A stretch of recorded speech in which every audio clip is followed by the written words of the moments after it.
All right, so we're going to pick up with John chapter 8. And in John chapter 7, last time we met, I want you to recall what was going on. They were having the Feast of Tabernacles in Jerusalem. And on that last day, the Sanhedrin had sent officers, and they were trying to arrest Jesus. They were so worried that the whole crowd was going for him that they wanted it to stop. So this is the very next day. It's the very next day. I want you to remember that. And verse 1 says, remember I told you in verse 53 of chapter 7, every man went to his own house, and Jesus went unto the Mount of Olives. He went alone, like a homeless person, out into the woods and spent the night there. In verse 2 says, early in the morning. Who could get up early in the morning? It says, early in the morning, he came into the temple. So he went right back to teach. And there were still people there. Everyone hadn't, left the town yet. And it says, all the people came unto him, and he sat down and taught them. So that's really a beautiful thing, that's what was important to him, was his opportunity to go into that temple and teach. And verse 3, the scribes and the Pharisees brought unto him a woman taken in adultery, and when they had set her in their midst, they said unto him, Master, this woman was taken in adultery in the very act. Now, what I find kind of weird is that just the day before, they were trying to have him arrested. Now they're going to try to trick him and trap him in a trap that will make him violate the Mosaic law, and then the people, maybe they won't follow him. But how did they happen to find this woman the very next day? That's what is, I'm not going to say, but I just think it's weird how they just happened to find this woman the very next day. And here is Jesus sitting down, teaching, and then just think about all of the craziness going on. They're dragging this woman in to the temple, and she's probably screaming and fighting him, and her hair's all messed up, and her clothes are bedraggled, and they're just dragging her in there. Just think what that's doing to his lesson. This is crazy what they're doing. This is what they're saying to Jesus. Now Moses in the law commanded us that such should be stoned. But what do you say? So this is their trap. Now before we go too much further, I wanted to read to you about stoning. Stoning was capital punishment for the Israelites. And this was ordained in the commandments, not the 10 commandments, but there were I think 610 or 613 commandments altogether. It wasn't just 10. So I'm going to read to you what it says about that. And we kind of read this before when it talks about 2 or 3 witnesses. Deuteronomy 17, 6 and 7. At the mouth of 2 witnesses or 3 witnesses shall he that is worthy of death be put to death. But at the mouth of 1 witness he shall not be put to death. Now this is what I want you to listen to. The hands of the witnesses shall be the first upon him to put him to death. And afterward, the hands of all the people. So you shall put away evil out from among you. Whoever the witnesses were, remember you had to have 2 or 3 witnesses. Those are the people who are going to throw the first stone. Okay, so that's important in this. And, they don't really want to stone the woman, okay? They want to stone Jesus. They don't even care about this woman. They're using her horrible condition, or state of sin. They're using her to try to get Jesus to say something against the law. Now, I want to read you another thing about this adultery, what it says in the law, because this is important because of what they're trying to do. This is Deuteronomy 22:22. It says, if a man be found lying with a woman married to a husband, then they shall both of them die. Both the man that lay with the woman and the woman, so shalt thou put away evil from Israel. So now we know it's not just the woman. It's the man and the woman. but they only brought the woman. I want to make a note of that. This is verse 6. This they said, tempting him, that they might have to accuse him. So all they were wanting to do was accuse him. And let me tell you something about the situation that they were in. They were under Roman rule, and they hadn't stoned anybody for a long time because they weren't allowed to inflict capital punishment because they were not their own boss anymore. The Romans were the only ones that could do that. So truly, this woman was not in any danger. They're just using her to try to get Jesus to say something that goes against the law. I don't understand, Diane. Okay. I thought it was the Israelites, and you say the Romans. Now they're under Roman rule. So they are not allowed to execute anybody because the Romans are in charge now. That's why when Christ died, he was given to the Romans for execution. They didn't stone him. They gave him to the Romans to execute. Of course, you're not going to trick Jesus. You're not going to trick God with the law. He wrote the law. How do they really think they're going to trick him? But that's what they're thinking. But what he did is so beautiful. It says, but Jesus stooped down, and with his finger he wrote on the ground as though he didn't even hear them, just pretending like they aren't even there.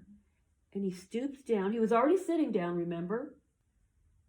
He stoops down and he writes something in the sand, just like he didn't hear them.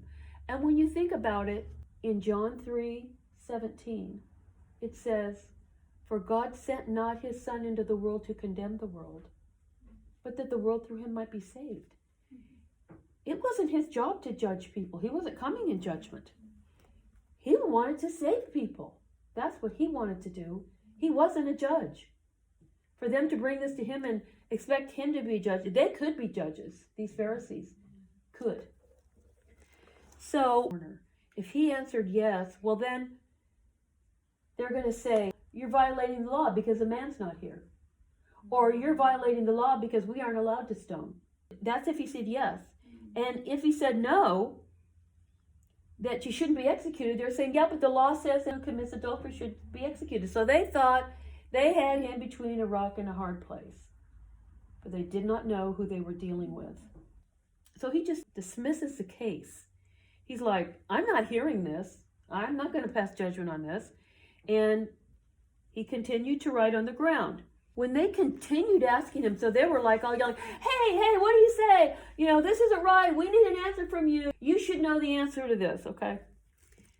So he lifted himself up, and he said unto them, he that is without sin among you, let him cast the first stone.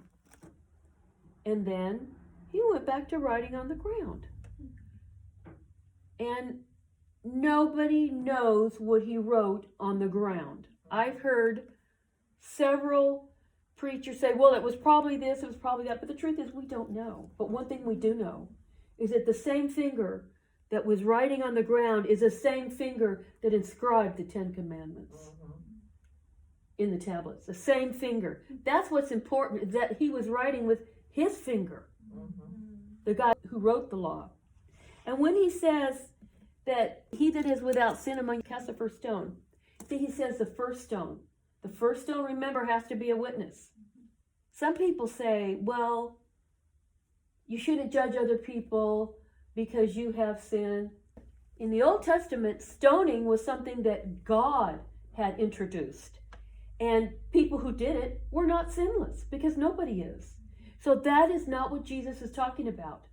He's talking about this situation, what's going on right here. So what he's saying basically is, if you want to stone her, you do it according to the law. Because they already had it messed up by only just having the woman there. So he's saying, if you want to do it, you do it according to the law. And they that heard it, being convicted by their own conscience, went out one by one, beginning at the eldest and even unto the last. And Jesus was left alone with the woman standing in the midst. Now, the reason why they started with the oldest and then went down, let me explain this. It's probably not what you think. It's because what judges did in that time frame was when there were many of them in different ages. The younger ones would always give their verdicts first. And the reason why is because if the older ones did, that older one may have been their mentor. That older one has more knowledge, has more wisdom. And they don't want the younger ones saying, well, I'm just going to say what he said. So they have the younger ones, they go by age. The youngest one gives his verdict, then the next one, all the way up to the oldest. That way, no one's being influenced improperly. But in this case, these judges left from the oldest to the youngest. And the reason why is they didn't care about that protocol. The oldest is trying to set the pattern. This is wrong. We shouldn't be here. We shouldn't be doing this. So he sets the pattern by going, and then the others follow. And Jesus was left alone, standing in the midst. Now this is interesting because they brought this woman there, and now she's there with Christ. I mean, this is wonderful.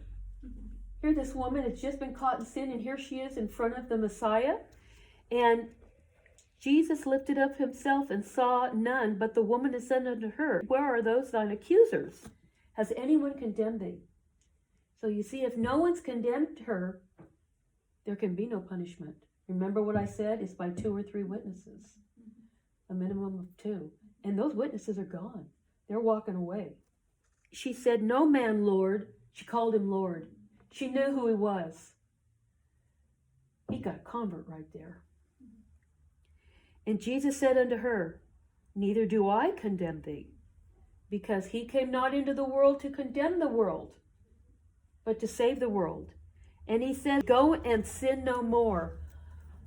When he says that, of course she's going to sin again. Everybody does.